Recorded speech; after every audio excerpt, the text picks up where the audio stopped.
Dans la forêt de Pimpon, il y avait un sorcier qui habitait une petite cabane. Et en ce matin de printemps, il enfile sa grande cape, il chausse ses sabots, prend ses paniers et part à la cueillette de simples. Il marche, une belle matinée de printemps, vous savez, où la rosée fait des perles. Et il se penche, il ramasse des champignons vénéneux, il ramasse des poils de rat, des toiles d'araignée, il racle les pustules des crapauds. Et toute la journée, comme ça, il va marcher et il va remplir ses paniers. Mais, à la fin de la journée, quand même, il est fatigué, le vieux sorcier. Ouais. Mais ses paniers sont pleins à ras-bord. Alors il peine, ses sabots traînent dans l'humus de la forêt. Quand au bout d'un moment, il s'assoit, comme là. Il enlève son chapeau. Il essuie son front couvert de sueur. Bah, il entend chanter. Il écoute. Mais c'est pas une voix de femme. C'est pas une voix d'homme. C'est même pas une voix d'enfant. Et qu'est-ce qui peut chanter comme ça au fin fond de la forêt? Alors le sorcier, curieux, remet son chapeau, se lève et se dirige à travers les fourrés vers la voie. Il écarte des ronces et débouche dans une clairière où là, il y a quelques vaches en train de paître tranquillement. Au milieu de la clairière, un chêne, comme ça, majestueux. Et à ce moment précis, la voie s'arrête. Alors le sorcier s'approche de l'arbre.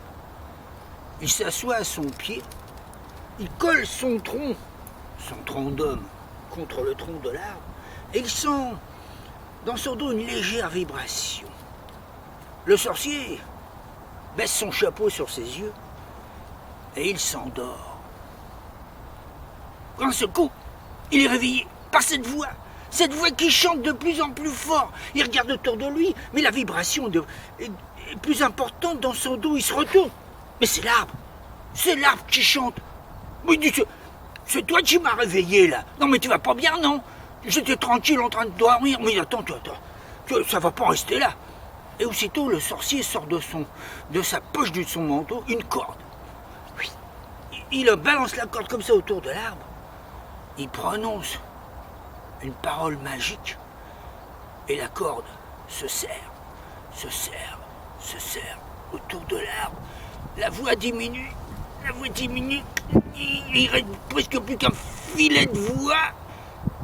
Et l'arbre se tait. Ah, qu'est-ce que je suis bien, dit le sorcier. Il rabaisse son chapeau sur ses yeux et le sorcier s'endort. Oh, pas longtemps. Parce que, au bout d'un moment, une odeur de cramé, de brûlé, ça réveille le sorcier. Il dit, qu'est-ce que c'est? Et une fumée blanche, terrible, s'élève entre ses pieds, sort des racines de l'arbre. La fumée devient de plus en plus épaisse, change de couleur, grise, noire. Le sorcier n'en croit pas ses yeux. Quand d'un seul coup, la fumée tourbillonne, disparaît. Devant le sorcier, une espèce de mec, de type, là, avec une tronche à faire peur, un nez à piquer les gaufrettes, avec des germes de pommes de terre qui lui sortent de partout, des yeux énormes, avec des sourcils en broussailles, des yeux rouges qui jettent des flammes, là, avec des dents pointues, une peau graveleuse, des oreilles en feuilles de chou. Ah, le sorcier le reconnaît, ce gars-là. Ouais, c'est un génie, un mauvais génie de la forêt, qui font du mal à tous ceux qui croisent. Le génie voit le sorcier et dit, à toi tu tombes bien. C'est à cause de toi, un de tes semblables, un sorcier, qui un jour a jeté un sort à l'arbre, qui s'est mis à chanter. Ce chant m'a envoûté et j'ai fini par disparaître dans les racines de l'arbre où je suis resté emprisonné. Mais là, toi, Hein? Tu as fait arrêter ce chant maléfique. Alors maintenant, pour me venger de sorciers comme toi, ouais, je vais te croquer, toi et ta vieille carcasse. Ah oui, oui.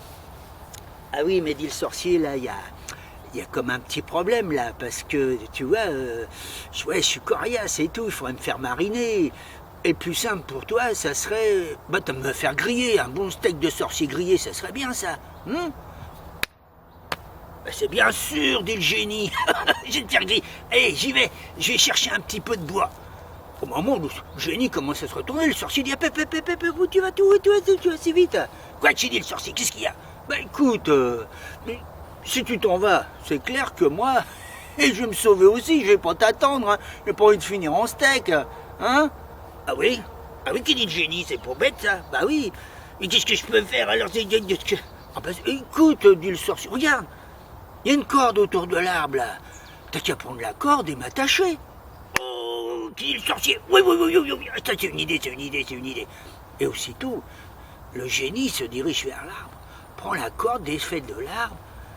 Au moment où il va pour attacher le sorcier, l'arbre se remet à chanter de plus en plus fort, de plus en plus puissamment.